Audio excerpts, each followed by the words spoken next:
Welcome to Australia. Hi, thank you. Great to have you here. When you congratulations on your new album. Thank you. When you record a brand new album, who's the first person or people that you play it to outside of the industry? So does, like, Ed Sheeran doesn't count, like my musician friends don't count, or is it? No, only if they weren't involved in the process.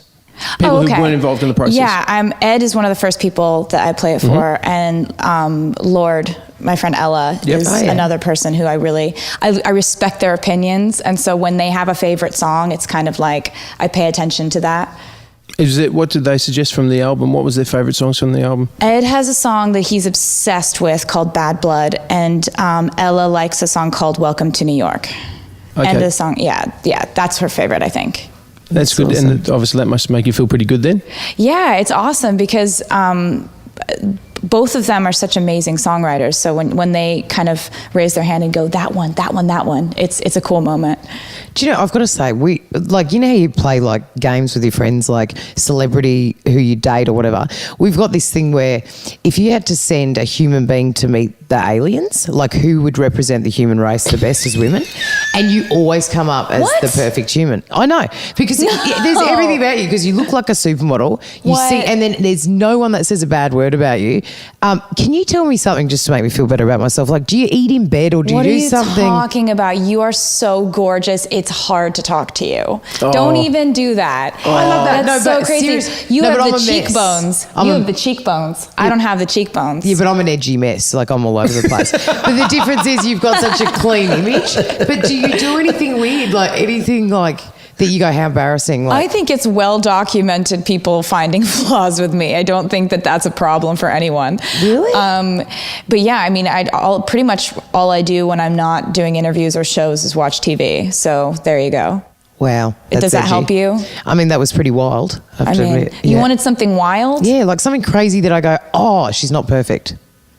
I think the fact that I'm sort of a shut-in and just watch TV by myself with my cats all the time is a little bit like of a flaw to give you. Are you going to become a crazy cat lady? You know, like one day when No, I'm going to keep it cute. Right, okay. You keep it to 2. I have 2. Is that the threshold with cats? For like how me, many cats for me before you it go? is. I already feel as if I'm surrounded by cats when I have them. There's one there, there's one there. Yep. It's like, oh, they're everywhere. Yep. So if I had one more, it would be sort of like a herd, like a pack. I reckon 4's the number. If you have 4, then you've gone into crazy cat lady town.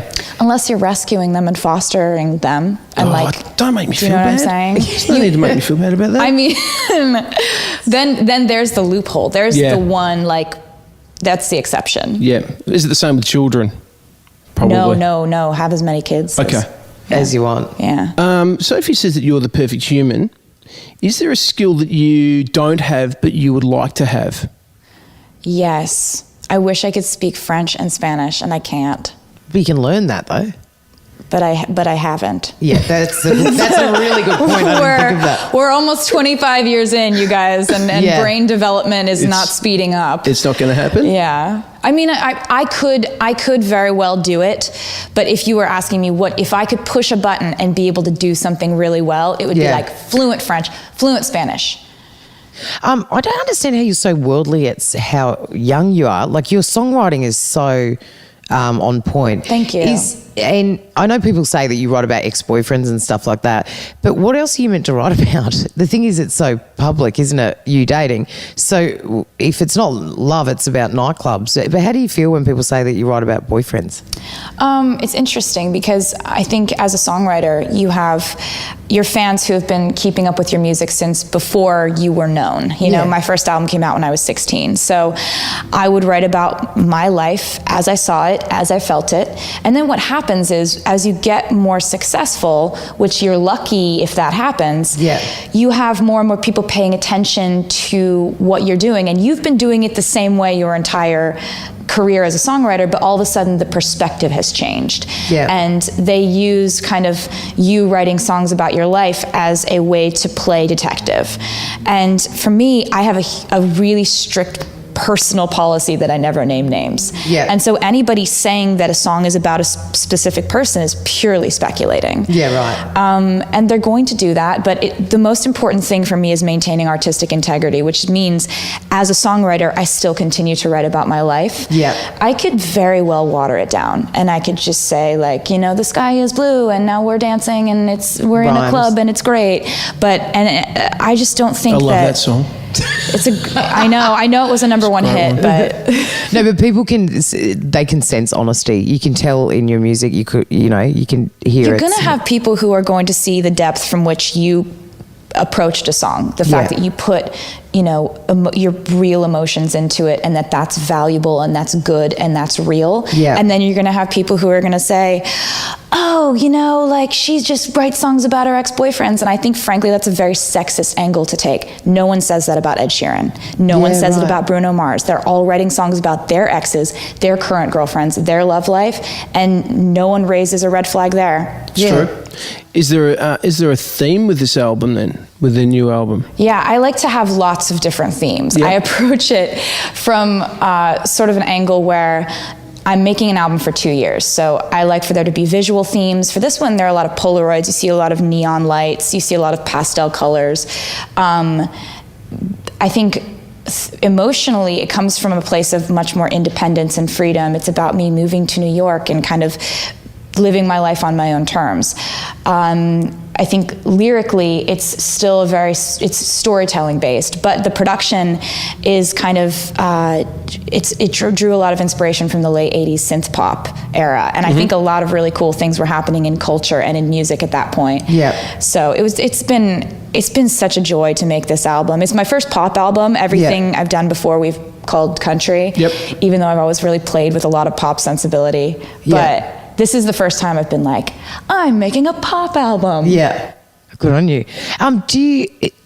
Selena Gomez, is she really your best friend, or is it like one of those celebrity where they... Oh, no, she's definitely one of my best friends, yeah. And you wanted to move to New York, I do. I want her to be close to me. Do you feel protective of her? Because I feel like you're so strong and know who you are and good with all the media. Do you feel protective of her? How do you help her absolutely. through that? I think that one thing about learning to be the best friend you can possibly be is knowing when you have to let people figure things out on their own. Yeah. And I do trust her. I think she has good judgment. I think that she's going to do amazing things with her life. She's incredibly intelligent. Right.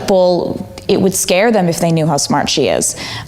So I think one thing you just have to do as a friend is just be there for your friends no matter what they're going through, and never try to boss them around. I think that's the worst thing you can do. But how lovely you've got each other and you're in the same industry and under the same pressures. That must be amazing. Yeah, it's fun when we go back and reminisce and tell old stories, because now she's 22 and I'm 24. We met when we were 15 and 17 when we met. So it's like, it's wild how many phases both of us have gone through. Yeah, I bet. Taylor, can I ask you a question about your knowledge of Australia? Because Australia is quite known for its deadly animals, right? Yeah. I want to give you a list of Australian animals, and I want you to tell me which one of these Australian animals is the least dangerous to handle, all right?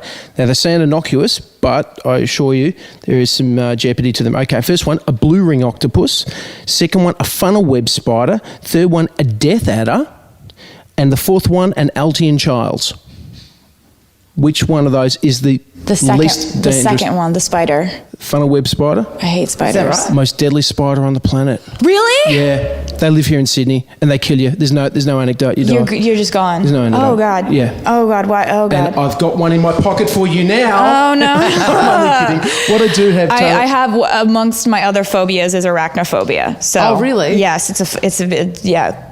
So that's... Well, that's not what I'm going to give you. Yeah. I know that recently you had No, It's Becky moment with a T-shirt, right? Oh, my God. Are you on Tumblr? Do you know of our inside joke? I know all about it. I'm right across it.